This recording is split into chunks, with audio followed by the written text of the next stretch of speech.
Friends, good evening అండి. ఇప్పుడు నేను చూపించబోయే మొక్క పారిజాత మొక్క అండి. పారిజాత మొక్క తెలుసు అనుకుంటున్నాను అందరికీ.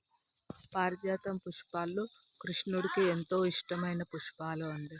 కృష్ణుడికి ఒక్క పుష్పం పెడితే తులం బంగారం పెట్టినంత విలువ అండి.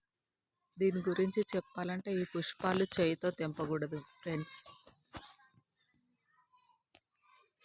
ఈ పుష్పాలు ఎలా తెంపాలి అంటే మంచిగా చెట్టు కింద ఆవు పేడతోటి అలికి ముగ్గు పెట్టిన తర్వాత ఈ పుష్పాలు రాలుతాయండి.